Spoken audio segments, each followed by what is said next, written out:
Vamos falar um pouco mais de Desesperado, então, que foi um projeto que vocês levaram à frente durante bastante tempo, né? É um projeto que a gente leva à frente.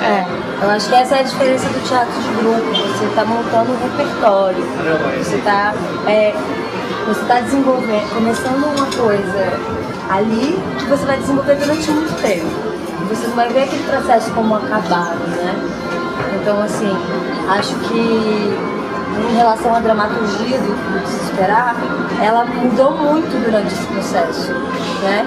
E o quanto os outros projetos interferem nesse espetáculo também.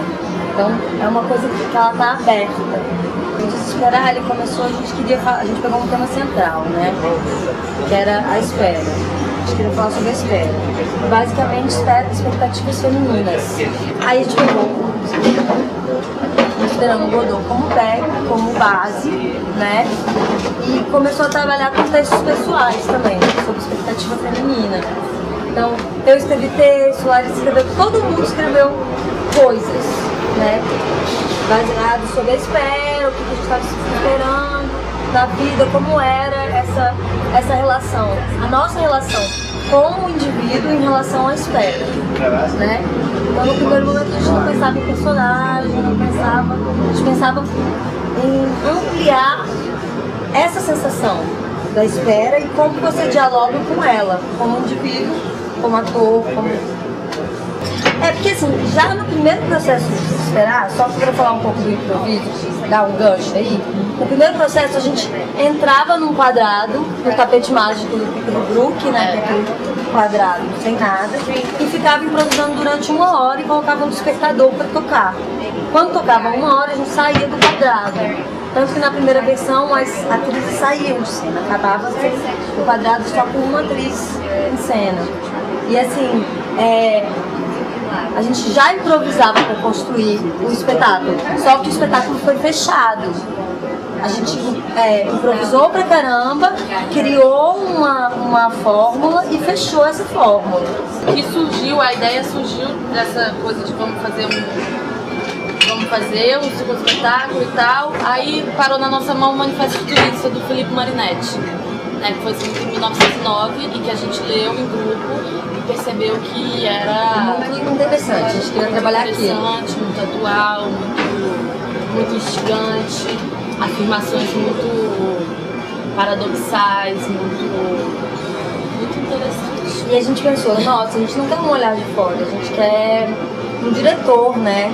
A gente quer alguém que não esteja aqui dentro nesse momento, a gente quer alguém que venha acrescentar pro grupo. Aí surgiu o nome do Márcio. Eu acho que o Serpentes que Fuma é um trabalho que se orienta por alguns pontos decisivos para a gente. Primeiro, a ocupação da cidade. Nós ocupamos a cidade e queremos estabelecer em alguns lugares uma relação de afeto na cidade.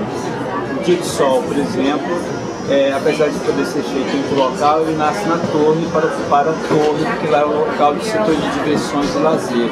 Então, voltar a olhar da cidade para uma ocupação que deveria ser original de acordo com o plano, que não é mais limitado.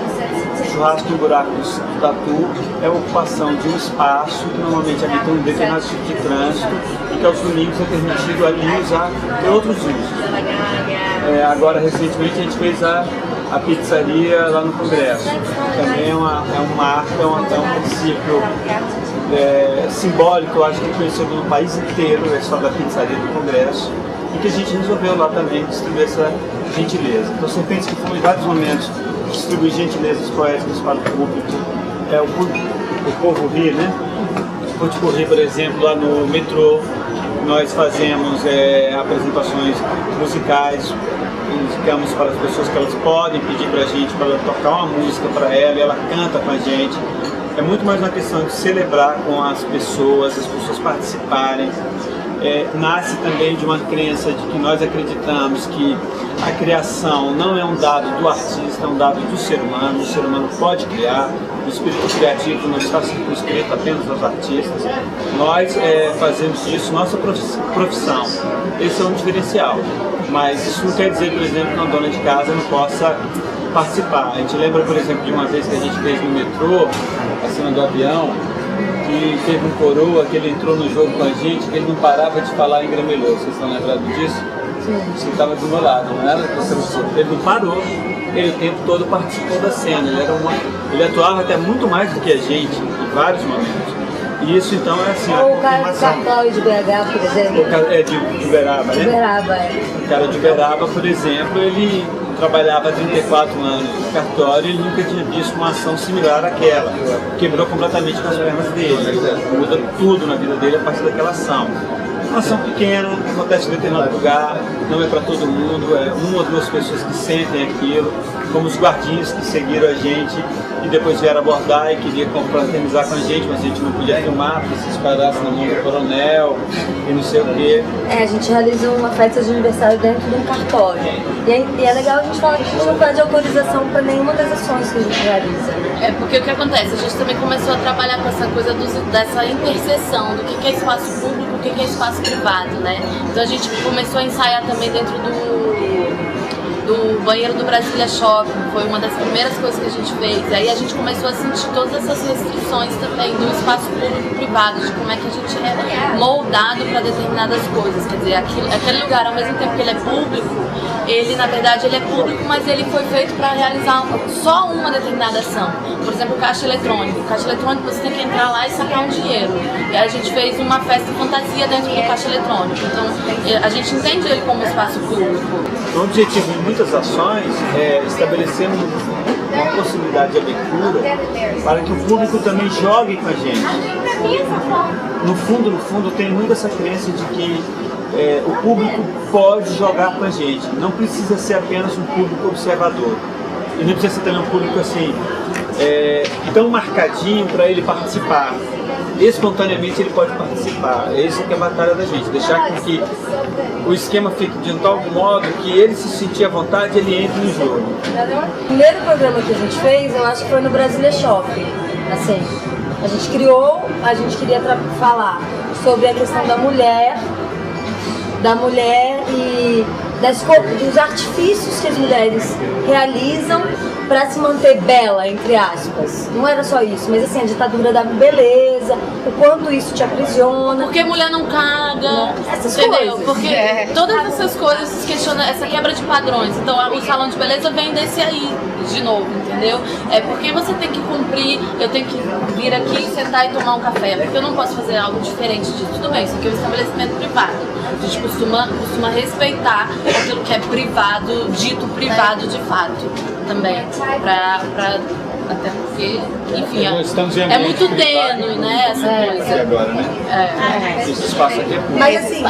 Mas assim, basicamente, foi dessa forma o nosso primeiro programa. A gente foi lá, foi pro Brasília Shopping e cada um tinha uma ação dramática que dialogava com o tema que a gente tinha sugerido, pensado, que queria pesquisar, e realizou essa ação durante 1 hora. Aí tinha, por exemplo, a gente colocava macacão cirúrgico, né, aquela coisa de tentar, não sei o quê. A gente levou um negócio que faz justamente essa massagem embaixo, que é pra facilitar a digestão e tal. Por exemplo, meu trabalho no Carlos, do lado de fora do banheiro feminino, que estava dentro do banheiro feminino, era convidar os homens para que eles entrassem mesmo no banheiro feminino, porque estava tendo uma performance dentro. E todos afirmavam a mesma coisa: eu não posso porque eu tenho que trabalhar. Como se eles pudessem entrar.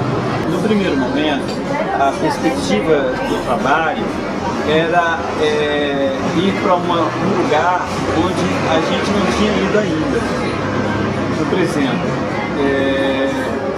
elas tinham acabado de sair da Universidade de Brasília, praticamente. Nós nos encontramos no final de 2008, né? Era muito recente.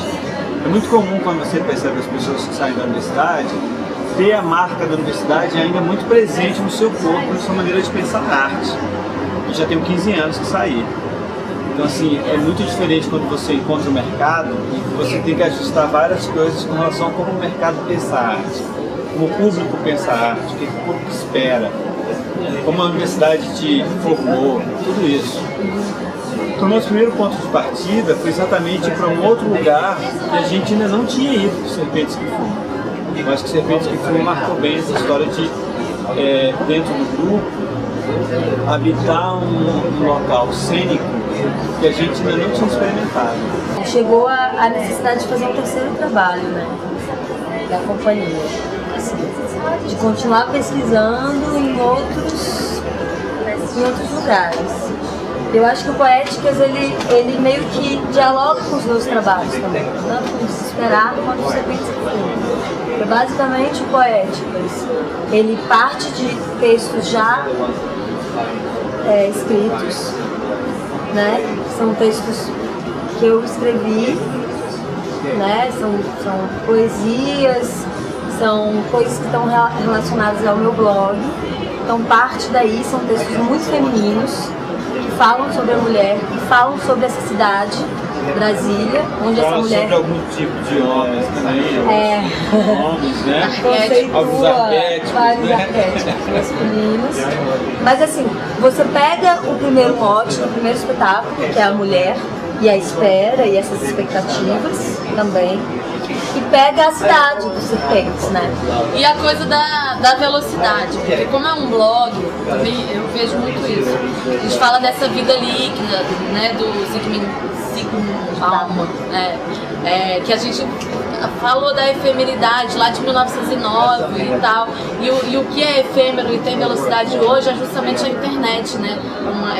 É um quadro dessa velocidade, dessas 1000 janelas que a gente estava falando. E a Paty tem esse blog desde 2007. Desde 2007. Esse, né? Mas você já teve outros blogs. Qual que é o blog? Entreaberta, www.entreaberta.blogspot.com. Então são textos que eu coloco ali semanalmente. Eu trabalho um pouco com autoficção, então tem coisas que são minhas, tem coisas que são inventadas. Isso é um limite tênue. E é um blog que já foi acessado, é muito acessado. Então assim, eu tenho comentários de várias pessoas que não me conhecem, pessoas que nunca me viram, pessoas que me viram. Então esse diálogo com a internet e com a exposição do que é íntimo, né? E eu acho assim que o grupo, chegou um momento que o grupo já tinha esse diálogo, eles já viam os meus textos, então a gente sentiu a necessidade de dialogar em relação a isso. E junto com o espetáculo vem a publicação do meu livro. Então é uma vontade individual que é colocada no grupo, o grupo pensa sobre isso, percebe que existe uma possibilidade de diálogo também com os anseios de cada indivíduo, não é? E a gente tenta realizar uma coisa que dialoga mesmo, né? Que vai para um outro caminho. Então, parte de textos já pré-construídos, mas não é fechado. O ator, o diretor, as pessoas que estão, o músico, o cenógrafo, ele está dialogando com essa dramaturgia. Talvez fique pouco dos textos fechados, porque é uma dramaturgia múltipla, são várias vozes que estão ali dentro, apesar da gente ter um referencial, né, de uma pessoa. Posso complementar ainda uma fala dela? O que é interessante, por exemplo, é que talvez o processo metodológico do grupo comece a ficar mais maduro. Lógico, agora que a gente está completando, sei lá, 3 anos. Com você. 3 anos de trabalho, né? Eu falo da minha vivência. E eu sinto a maturidade do grupo agora, principalmente no Poéticas Urbanas, né? Se Serpentes a gente foi para um outro lugar, Poéticas a gente começa a desenhar o nosso lugar. Eu acho que é bem nítido isso. Tanto é que assim, a nossa metodologia de trabalho de direção questiona muito sobre o papel no senso comum de que o diretor é aquele que olha do lado de fora, como se fosse essa a grande função dele, ou a grande função da direção.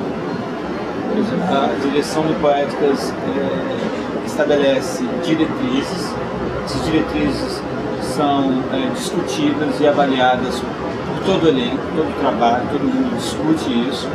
Então, essas diretrizes são estabelecidas e o que é interessante é que há rodízio nesse processo. Nós fizemos um sistema de duplas, né? E as duplas dirigem semanalmente o trabalho. Então, a dupla A dirige na semana 1, a dupla B na semana 2, a dupla C, a dupla D, e assim sucessivamente a gente vai alterando as duplas e as duplas vão conduzindo os ensaios. E de tempo em tempo a gente senta para avaliar e discutir isso no processo grupal. Então, quer dizer, para a gente é muito nítido que é a direção como diretriz e o que é a atuação do processo acontecendo no tempo real na sala de ensaio. A gente consegue distinguir aquilo que é discutido, aquela diretriz, aquelas matrizes que a gente tem que seguir, e cada um depois contribui isso.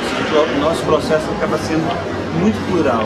Me fala um pouquinho sobre como vocês pegam esses textos e levam isso para o palco. Quais os tipos de exercício? Como é que são essas propostas de diretrizes? Vamos falar? Claro. Quando a gente estabeleceu as diretrizes, tem a dupla que tem essa responsabilidade. Então, por exemplo, a Kamala trabalhou com a Ana Luísa. Elas trabalharam principalmente com a multiplicação dramática. Então, essa técnica, elas pegaram, elas sabiam qual era a diretriz, né, quais eram as diretrizes, elas sabem em cima do que elas têm que trabalhar. Agora, a técnica foi escolhida por elas.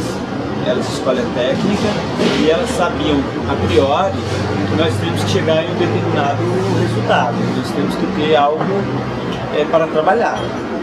Então, assim, a responsabilidade é delas, no sentido de que naquela semana elas pegam, trabalham com multiplicação dramática e a gente ali está... E nossa também da gente tentar dar um melhor como ator, né? E assim, eu não sei, a gente trabalhou junto, eu e o Márcio. A primeira uma dupla semana. foi a gente. E acho que pra gente, o mais importante foi pegar o texto que a gente queria trabalhar, o texto que a gente decidiu. Então essa dramaturgia relativamente fechada, né? E tentar criar jogos e ações e situações que já estão naquele texto, mas jogar aquilo pro improviso. Então, por exemplo, eu tenho um texto que fala de uma mulher que está saindo de casa e ela faz várias ações. E aí eu proponho um circuito dessas ações para as minhas atrizes. Então eu vejo a peculiaridade de cada atriz dentro daquele circuito. Depois eu trabalho com a variação.